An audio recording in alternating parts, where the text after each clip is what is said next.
Olá, amigos da TV Kefas. Mais uma vez estamos de volta com o programa Kefas Entrevista. Mais um assunto importante para você, para sua família e hoje principalmente para você e para toda a sua família. Vamos falar hoje especificamente de uma fase da vida do ser humano, né? Muitos chamam de tenra idade, né? Um momento importante. Vamos falar hoje sobre a adolescência. Momentos de descobertas, momentos de dúvidas, momentos de aventuras, momentos de muita dor de cabeça para os pais, para os adultos, né? Tem até pejorativamente pessoas que chamam a adolescência de aborrecência, né? Então, para isso, nós convidamos um especialista em comportamento e saúde, não só de crianças, mas também de adolescentes. Dr. Darlan Correia, pediatra, está aqui conosco, autor de vários livros também, e hoje ele conversa conosco sobre esse tema, sobre esse assunto. Dr. Darlan, muito obrigado por estar conosco aqui no Kefas Entrevista. Obrigado pelo convite. Pois é, doutor Darlan, ele é pediatra, já falamos aqui, mas tem diversos cursos, especialidades, né, especializou-se, estuda muito sobre comportamento e saúde da adolescência, também tem especialização sobre dependência química também, que é uma situação, né, que sempre está ali relacionada e os pais, os adultos temem muito, tentam blindar as crianças e adolescentes dessa questão do uso de drogas e tudo mais.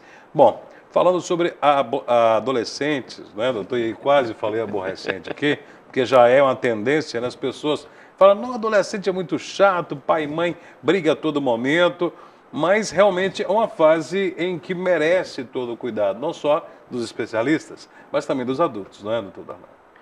Sem dúvida, a presença de um adolescente na família, ela mexe com a família como um todo, né? O adolescente, ele é um lembrete para os pais de que eles estão envelhecendo. Isso por si só já incomoda. Então, o pai do mesmo sexo, então se é uma menina, para a mãe é um bilhete cruel, se é um menino, para o pai é um bilhete cruel. Os irmãos mais novos também vão sentir, porque ele vai perturbá-los mesmo, ele fica, né, ele tem as suas fases em que está mais mal-humorado. Então, ele repercute a família como um todo, ele é um fenômeno familiar. Né? Então, a família que ainda tem a sorte de ter mais de um adolescente no mesmo momento, ela fica bem movimentada.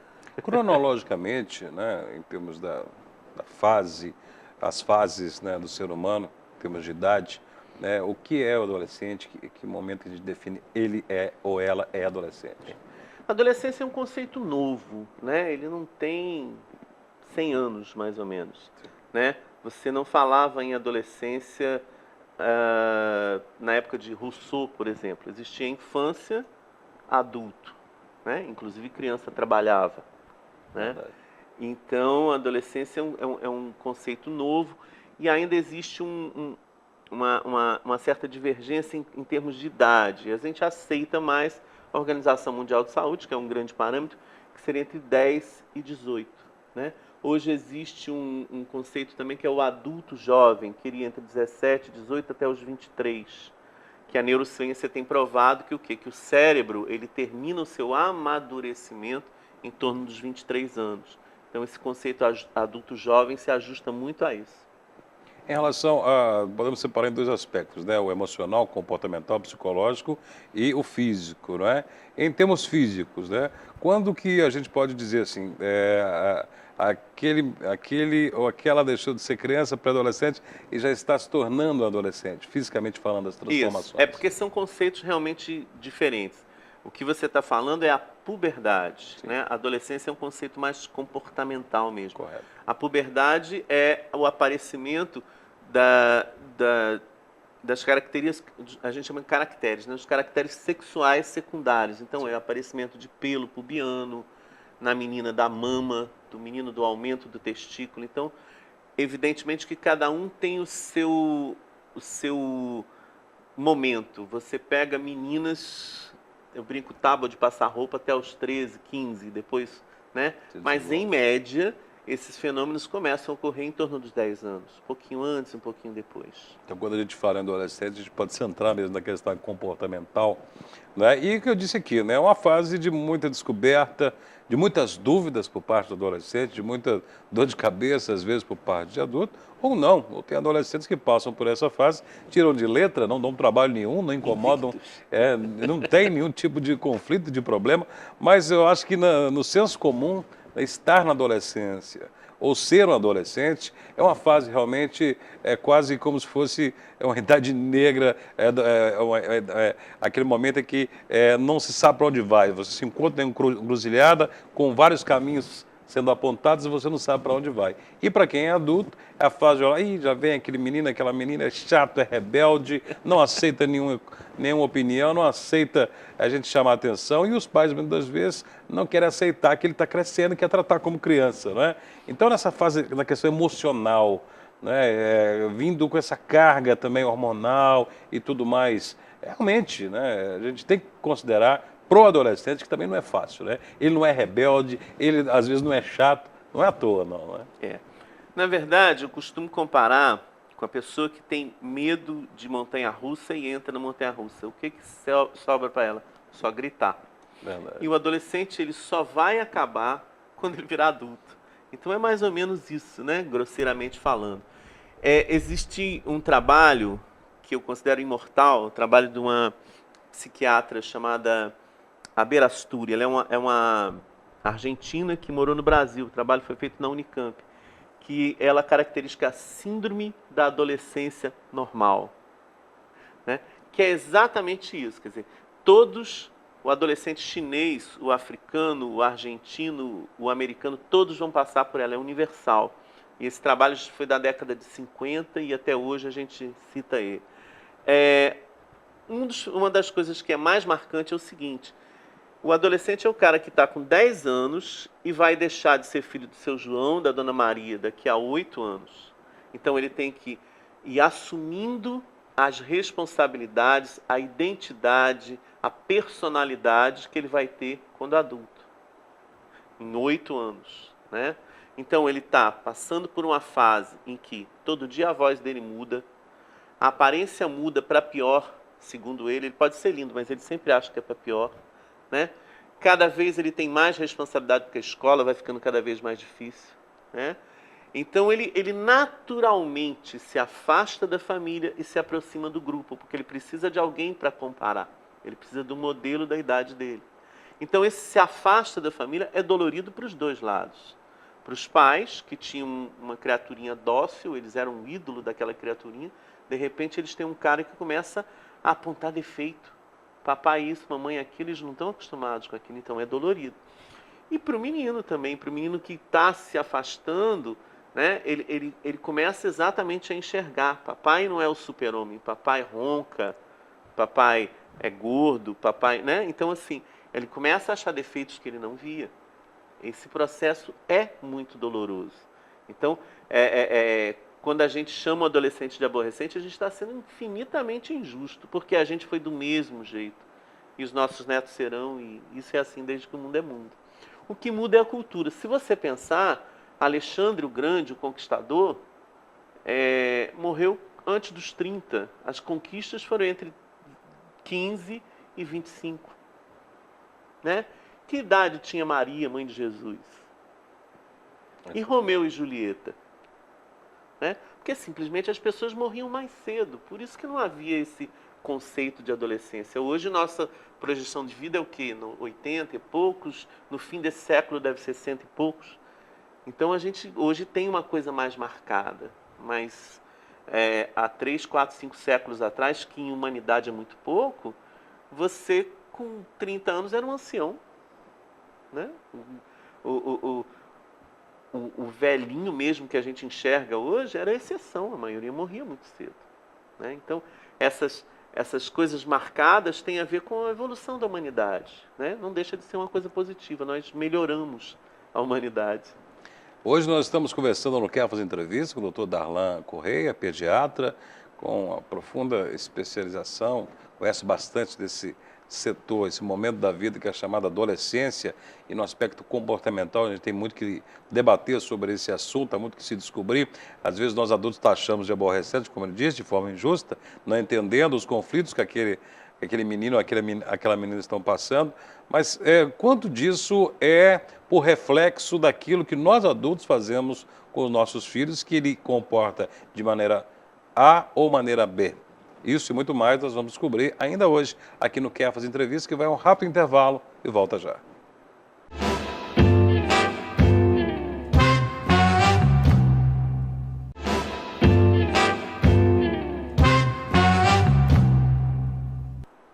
Está de volta o Quer Fazer Entrevista e hoje nós estamos falando sobre adolescência, sobre os adolescentes e esse momento que descobrimos com o Dr.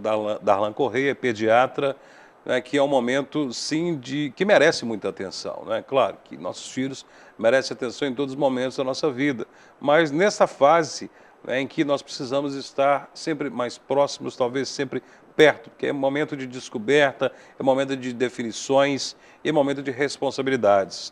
Doutor Darlan, até então, né, enquanto criança, né, a criança tem que brincar, só quer saber, né, de viver as fantasias, não tem preocupações com nada, né, você mesmo disse que a partir de então é aquele momento que ele começa a, a chegar a ter aquelas pequenas cargas daquilo que ele vai ser enquanto adulto, das cargas de responsabilidade, o que ele vai assumir em relação às expectativas que a família está gerando sobre ele, né? E a gente vê que há momentos em que nós, adultos, enquanto pais, né, queremos já direcionar para onde a gente quer que aquele menino ou aquela menina vão, né? Então, muitas das vezes, a forma de comportar do adolescente ele é devido ao que nós adultos, no caso os pais, fazemos ou geramos expectativas ou obrigamos? Sim, tem que ser visto por vários lados, né? A gente incorre muito nessa fantasia de querer direcionar, né? O que nossos filhos vão ser. Isso quase nunca dá certo, né? Cada cabeça é um universo, então isso é um pouquinho complicado. Eu acho que sim, que é fundamental que a gente tenha prazer em discutir, em conversar. E isso a nossa sociedade tem perdido um pouco. A gente não para em casa para almoçar, né? A gente vê poucos filhos. Os momentos em que a gente está com eles, a gente está cansado e não consegue conversar. E isso em qualquer idade, mas para o adolescente é fundamental, porque ele já tem essa tendência de se separar da família e procurar o grupo. Então, se ele ainda não tem diálogo em casa, se ele não ouve, não conversa, e a gente tem que conversar sobre drogas, sobre sexo, sobre esporte, sobre comportamento.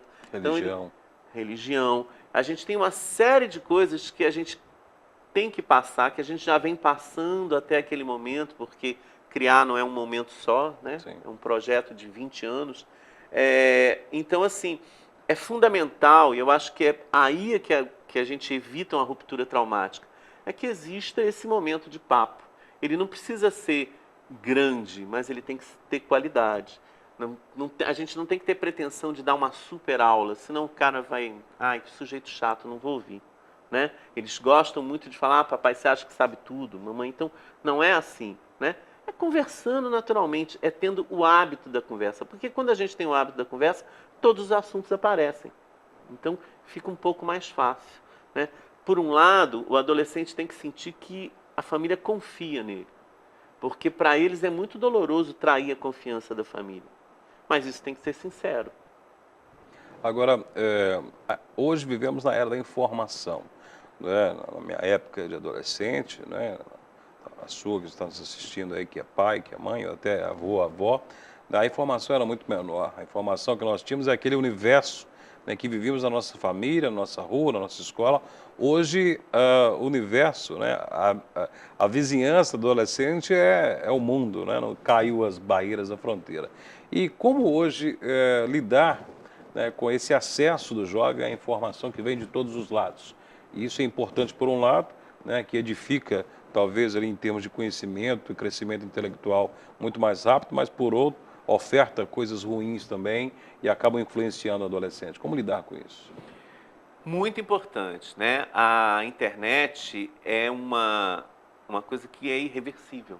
Nós não vamos viver mais sem internet. Talvez a gente tenha alguma coisa mais que a internet, mas menos nunca mais, né? Assim é a tecnologia, ela vai se renovando e cada vez, quando eu era pequenininho, a grande babá era a televisão, né? Verdade. E hoje você já encontra crianças que falam assim, tio, eu quase não vejo televisão. Olha que coisa incrível, né? Então, é um pouco aí, eu toquei no assunto grande babá. A gente não pode ter a pretensão de terceirizar para o aparelho, seja ele o tablet, o celular, né? Hoje, quando você sai e vai num restaurante, se você olhar na mesa ao lado, às vezes tem 5, 6 pessoas, ninguém está conversando. Estão todos olhando para uma telinha. Tem gente que fala daqui para o cara do outro lado da mesa, mas não olha no olho. Então a família tem que... a grande arma é a conversa. Então ela tem que limitar. Eu falo com as mães no consultório. Quem paga a conta do celular, não é você? Tem como limitar, né? Eu tenho que limitar horários.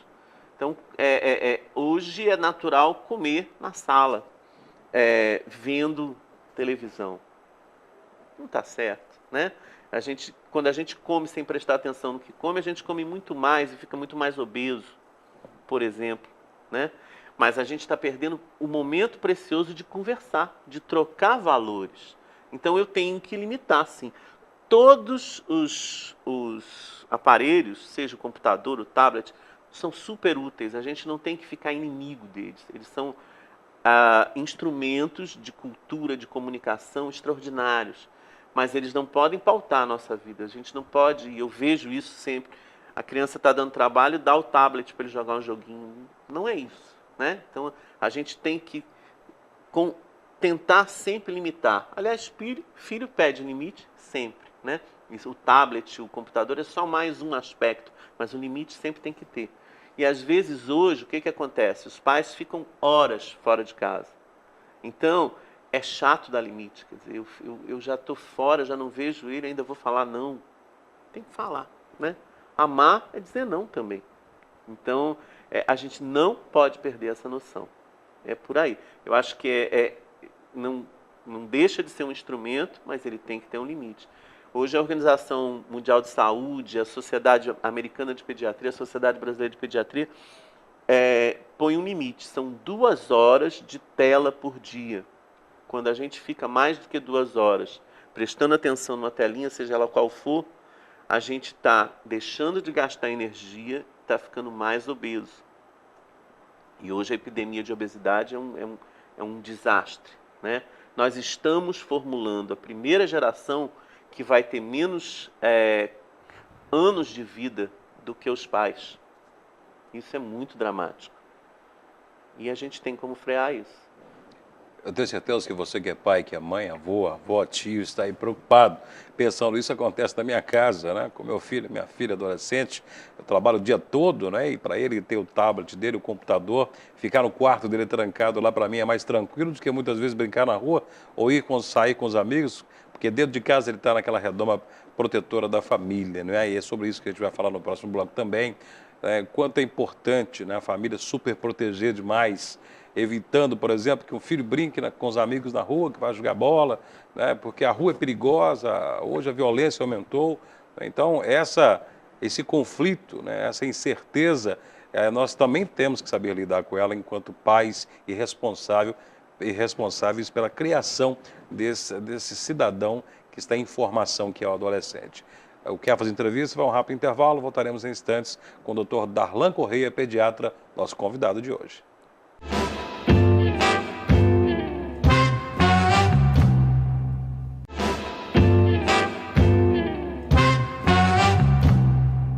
Estamos de volta com o Quer Fazer Entrevista. O programa de hoje eu sei que está gerando muita discussão aí na sala da sua casa, no seu trabalho, onde você estiver. É isso mesmo, né? Quando gera discussão, gera conversa, gera diálogo, né? De repente seu filho aí está te cobrando, tá vendo mãe, tá vendo pai? Ou você está dizendo, meu filho, minha filha, tá vendo? O Darlan está falando daquela forma ali, vamos tentar mudar isso? Vamos sair um pouco do computador, do tablet, vamos conversar, vamos sentar a família toda para almoçar na mesa, ou jantar na mesa de jantar, vamos desligar a televisão, o computador, vamos jogar um jogo aqui entre família, vamos passear, né? Vamos sair, vamos dar uma volta na ilha, né? Vamos passear de bicicleta a família toda, vamos jogar bola junto, meu filho, minha filha. Então eu acho que esse é o recado importante, porque hoje nós estamos cada vez mais afastados dos nossos filhos.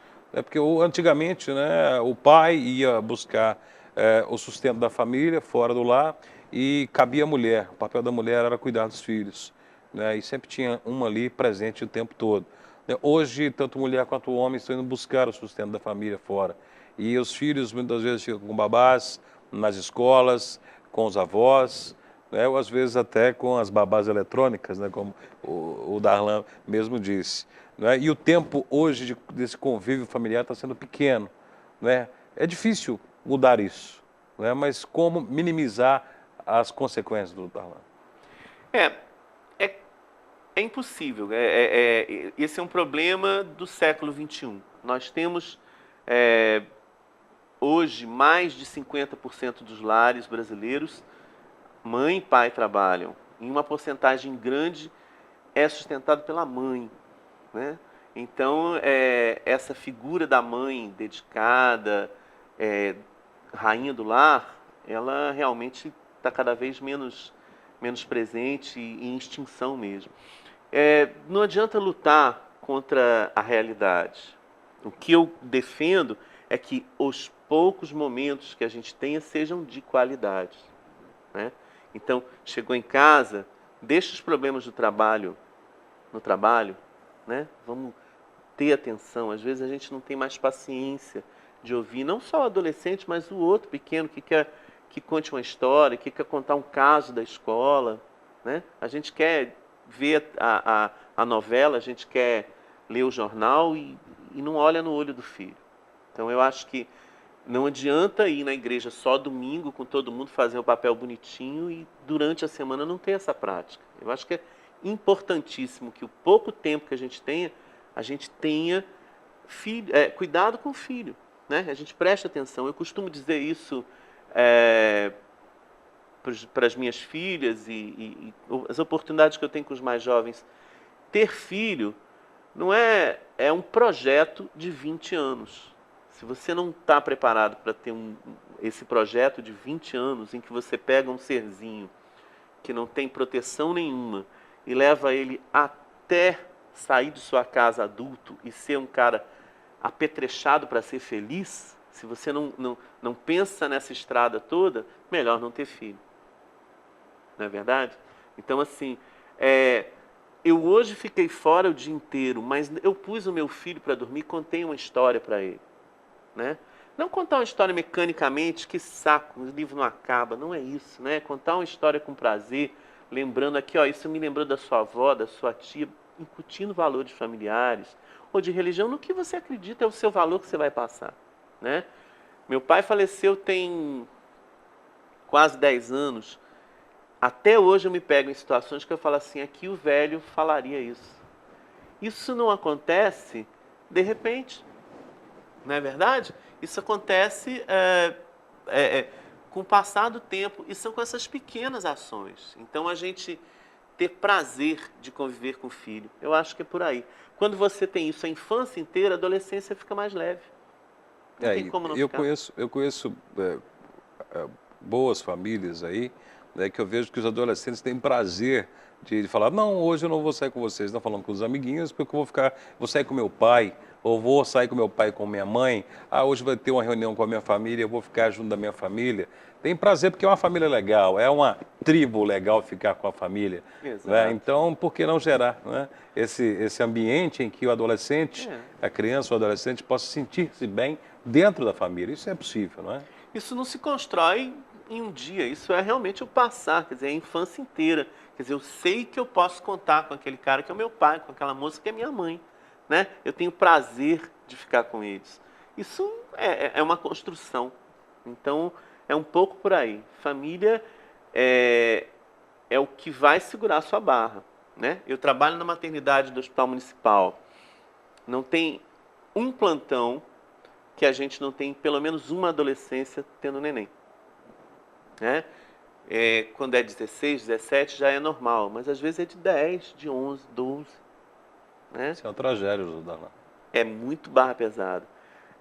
E o que a gente vê nessas meninas? Elas estão sozinhas, absolutamente sozinhas, sem pai, sem mãe. O pai da criança, óbvio que já sumiu. Né? Então, assim, ausência de família. É isso que a gente vê. Total solidão. Então são meninas assustadas, o parto é mais difícil, dão mais trabalho, vão amamentar menos. Né? É uma realidade dura que está aí. Hospital Municipal, todo dia se for lá tem. Né? Essa é a história bacana que tem para contar, porque quando tem doença junto, AIDS, hepatite C, né? Hepatite Envolvimento B, com drogas. consumo de crack, que está cada vez mais alto, né? Em tudo isso a gente vê só uma coisa: ausência de família. Muito triste essa realidade, e essa realidade não está longe, não está nos grandes centros. O Darlan está citando o Hospital Municipal, uma situação que ele vive, uma realidade que ele vive, e a gente convive com ela também aqui nas nossas ruas, nossas vizinhanças, e a gente vê que a situação realmente é complicada e merece atenção da igreja. Busque o seu grupo de oração, busque o pároco, busque a sua comunidade para poder estar juntos, fazer atividades, levar o seu filho, a sua filha para participar da igreja, mas de forma prazerosa, não obrigando. Participar de um grupo de jovens, ali da banda, do grupo musical, de um ministério de adoração, que seja, né? Leve até a igreja para poder participar. É um grupo que tem adolescentes que ele pode se sentir bem. Agora, finalizando, né, vivemos uma realidade, falamos do crack aí, em que há vamos dizer, uma violência exacerbada, um medo generalizado, né? E nós, com medo de que nossos filhos sejam vítimas dessa violência, estamos aprisionando nossos filhos nas nossas casas, né? Nós estamos sendo, de forma exagerada, superprotetores demais, ou é uma realidade que nós temos que conviver com ela? É arriscado mesmo deixar os nossos filhos, principalmente adolescentes, ir para as ruas? É uma pergunta complicada, porque realmente a adolescência pede experimentação, não é? O adolescente é aquele cara que vai virar adulto, ele tem que amadurecer, ele tem que entrar em contato, conhecer pessoas, sair, se possível ir para a escola de bicicleta, ir sozinho, ir de ônibus, né? Então a gente vê os pais às vezes com muito drama, às vezes realmente aquele bairro é muito violento, né? Então a vida é a arte do possível, né? Então dentro desse possível, sempre oferecer oportunidades em que o seu filho se sinta autônomo, que ele sinta que pode fazer as coisas sem depender de você, porque daqui a 6, 8 anos ele está na faculdade, ele não pode mais depender de você. Por aí. Tem que saber dosar e não pode haver paranoia também, né? Não pode, né? A gente tem uma realidade às vezes muito cruel mesmo, mas a gente tem como ensinar também, né? O menino não ir para a rua com um relógio bacana, né? A gente tem formas de ensinar malícia também, para a criança não se expor, mas não deixar de aproveitar. Agora, os amigos do meu filho, da minha filha, a turma do meu filho e da minha filha, que ela vai ao cinema, ao shopping, à igreja, eu tenho que conhecer aquelas pessoas, eu tenho que saber a origem delas, o comportamento delas também. Isso é fundamental, tá? Na minha casa eu já tenho 2 adultas, estão formadas e tal. Em casa sempre foi o ponto de encontro, né? Eu conhecia absolutamente todos os meninos que eram amigos das minhas 2 filhas, né? Hoje eu tenho tanto de galalau que me chama de tio aí pela rua, que nem todos eram pacientes meus, eram pessoas que frequentavam a minha casa, né? E que, eu lembro daquela história que você contada, eu lembro disso, eu lembro daquilo. E o que acontece? Não só a gente conhecer, dar uma segurança, eu sei com quem está, né? Mas também você elimina um pouco aquele viés de ter vergonha. Todo mundo já conhece meu pai, eu vou ter vergonha dele, por quê? Não é não? E as meninas, frequentemente os caras perguntavam, quem é o seu pai? Né? Quantas vezes eu não dei carona, eu fui buscar na festa, mas leva fulano, fulano, fulano, eu conhecia todos. Eu acho que esse é um dos pontos que a gente pode se sentir protegido. Quando seu filho começa a andar com um cara que você nunca viu, é preocupante, né? E o tal do namoro? Eu acho que a grande medo do pai, principalmente do pai que tem filha, né? Mas lógico também dos pais que têm filhos. Há um momento certo, há uma idade certa? E como lidar com isso? Essa pergunta é muito cruel, porque ela envolve valores familiares muito individuais, não é verdade? Então, assim, por um lado, agora eu te respondi falando como é que era a minha família, Mas esse ponto eu não posso responder, porque na minha casa eu tinha um valor, na sua tem outro, na do outro tem outro. Então, assim, eu acho que é fundamental que a gente trabalhe com confiança, né? Então você tem que ter fé no que você plantou. Você não planta jabuticaba e colhe jaca. Então você tem que ter um pouco de segurança e mostrar, olhando no olho do seu filho, eu confio em você. Eles ficam muito contrariados de trair a confiança quando você constrói essa relação de verdade. Então não tem uma receita do bolo, não tem como eu te falar que é com 13, 14, 15, 16. Né? Cada um, até porque eles amadurecem de forma diferente. Eu tenho meninas de 17 anos que parece que tem 11. Eu tenho meninas de 13 que parece que tem 18. Né? O amadurecimento, ele não é igual ao pelo pubiano, a mama, ele realmente é uma coisa de cada um. Né? Então eu acho que é o jeitinho mesmo, é a confiança, é o olho no olho do filho. A gente tem que desenvolver isso. E quando a gente fala para ele, tem confiança, você vai, mas você vai fazer isso, isso e isso, raramente eles te contrariam. Mas tem que ter uma relação verdadeira, antiga, né? Exatamente, né? Como diz o doutor Darlan, não há uma fórmula mágica, não há aqui um segredo escondido, as 7 chaves que o doutor Darlan possa revelar aqui que vai solucionar todos os problemas. Mas ele deu as dicas, né? Construir uma relação de confiança, de amor, acima de tudo, de confiança, que estão sempre andando juntas, desde a infância, desde quando é criancinha, bebê, criancinha, o pré-adolescente, na fase de adolescente, confiar, dar responsabilidades, cobrar, dar também a liberdade, que é muito importante, mas dando a ele também tarefas, responsabilidades. Se você é ligado a um grupo de casais, que leve seu filho até a igreja também, apresente ao padre, ao grupo de adolescentes, né, faça com que ele se envolva e construa uma relação, né, construa pontes entre você e seu filho, sua filha, que certamente esse canal vai ajudar bastante nisso.